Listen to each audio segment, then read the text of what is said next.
Welcome everyone to the Scale Up series. We have a very special guest, someone with whom we've shared a very exciting journey since backing the company in 2015.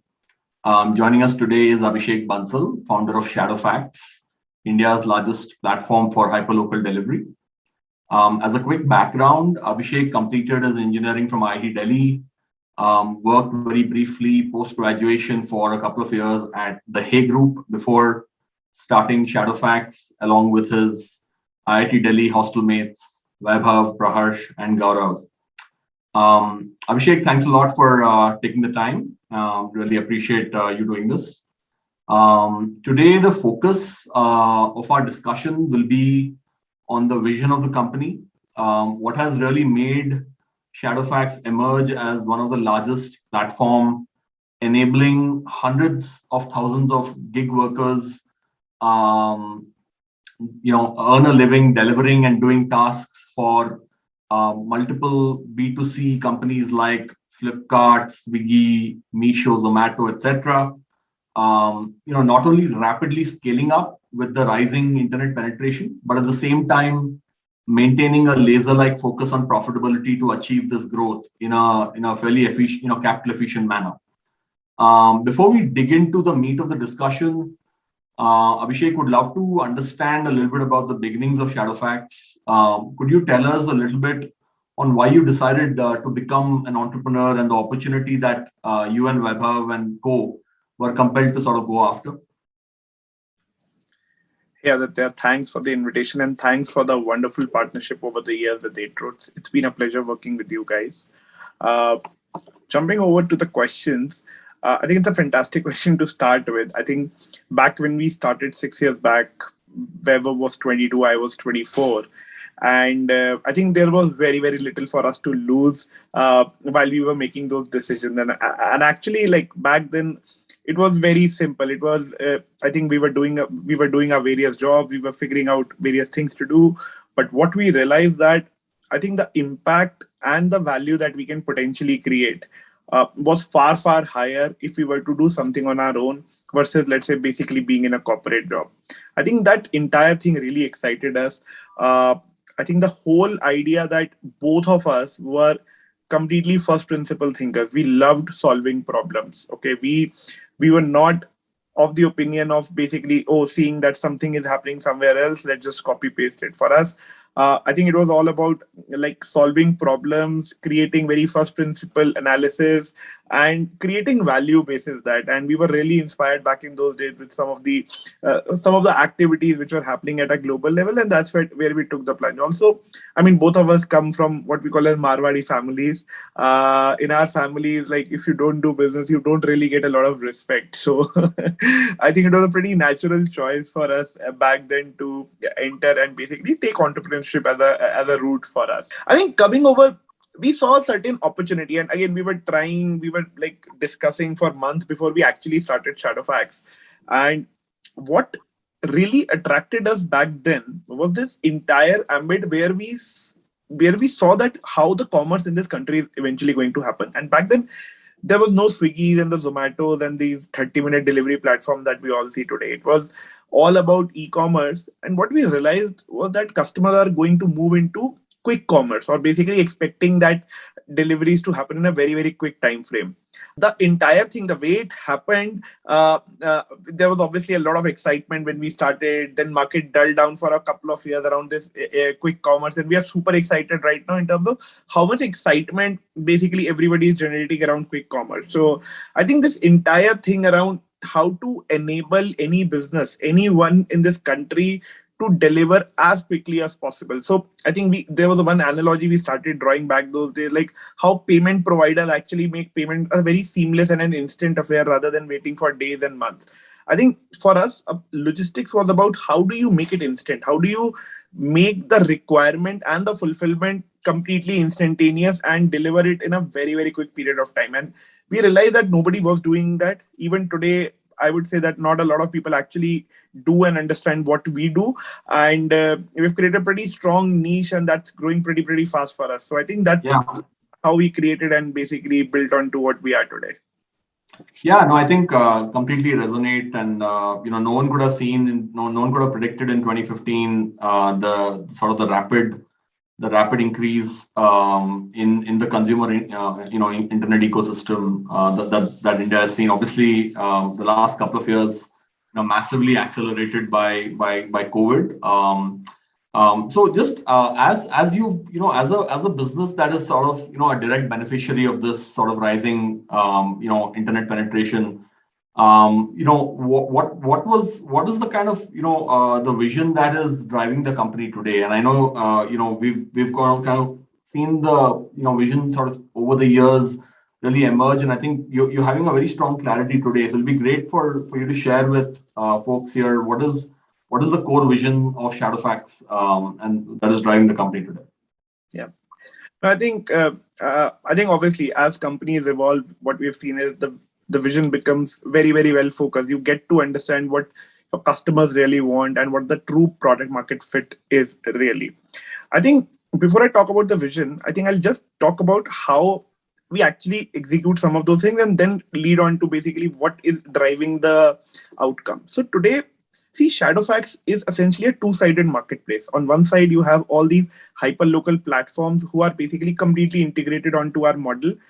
We don't have a B2C place, so we as a customer, you can't really place an order through us. We are only available for enterprises and companies where they basically integrate on one side, and on the other side, we have these millions of gig workers who are essentially working and providing that instant gratification to all these enterprises. So now some of that might be 30-minute delivery, some might be a 1 hour delivery, some might even be a 3 hour delivery. I think the whole idea today and the way it has sharpened is that essentially any enterprise who wants to get any sort of a last mile task done should be able to get it done through our platform. And the platform needs to be on the other side, be so strong that anybody in this country who wants to make money should be able to basically come in over here and make money and go back. And the experience is a completely seamless single platform experience that we are looking to provide.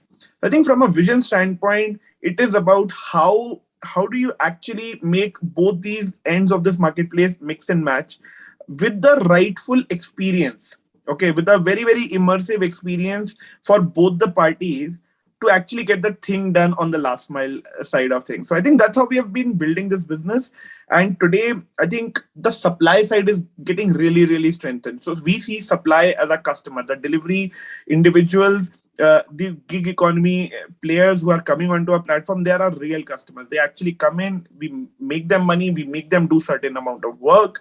And we believe that in the future, the world is going to move towards gig economy. Enterprises today globally are basically moving to crowdsourced individuals rather than hiring full-timers. We believe the whole idea around focused on enterprises and making them outsource their last mile tasks, their transactional sort of work through a network of gig people and building a very gig oriented platform to do that. I think that's what we are focused on building today. And we believe it has a great potential over the next 10 to 15 years. Got it. No, absolutely, Abhishek. And I think one thing that has always struck me with the way you guys have been executing, I think firstly, just last month, you hit a couple of very significant milestones. I think crossing 1 million deliveries a day, crossing that 100 crore per month of revenues, for the platform. So I think a couple of questions, right? I think you've achieved this growth, but at the same time, you've not lost focus of profitability. So I think it'll be good, for you to share a little bit of, what has driven this rapid scale up and increasing sort of wallet share across your clients, A.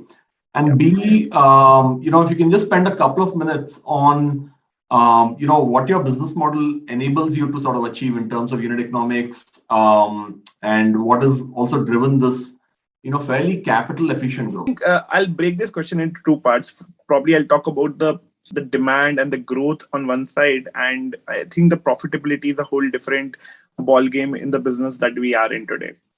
I think, from a demand and a growth perspective, what we have really done well is understood what our customers wanted. And rather than probably offering what 10 other people have been offering in the market, I think our focus has always been to solve very different, interesting problem. Then, going ahead and like further understanding what our customer wants and how to best satisfy their basically requirements. I think what has also helped us grow pretty fast today is the acute focus that we have kept on our core. And I'll be honest over here. I think you have obviously seen the business very closely, but I think in the past we have done mistakes. We have done mistakes where we have tried to do too many things, and basically going haywire at times in terms of around our core. But I think what we have done, especially during COVID and post-COVID, is we have come back to our core, understood what really makes the difference because of us, and where we are actually able to move the needle in terms of value creation. I think bringing that acute focus back has actually resulted in tremendous growth. Another factor which is again helping us grow quite fast today is the entire macro and the way macro is evolving. Today, probably you would hear about 30-minute deliveries, much more than whatever you would have ever heard in the last 10 years that we would have seen in the e-commerce evolution in this country. So I think the macro is really being there for us. We are the only logistics company who's actually doing these 30-minute deliveries for these enterprises. So if you are an enterprise in this country, you want to deliver it at this particular speed, you really have only one option today, which is Shadowfax in terms of third-party logistics. So I think that entire macro is helping us. I think almost like whatever brands that you can hear about, they're all integrated or integrating with us today. So I think that definitely is helping us grow quite fast. I think in terms of profitability, I'll tell you the real secret sauce, and this secret sauce might actually be valid for a lot of other companies, not just Shadowfax. So profitability in tech companies works purely on network effects. What is the real network effect that you are creating, where basically both, like for example, if we are a marketplace which is a demand and supply marketplace, how do you create a network effect so that both the parties actually land on the same platform as you tend to grow and your cost of acquisition, the cost of retention radically increases? Now that's a standard probably answer that any profitable tech company can actually give it to you.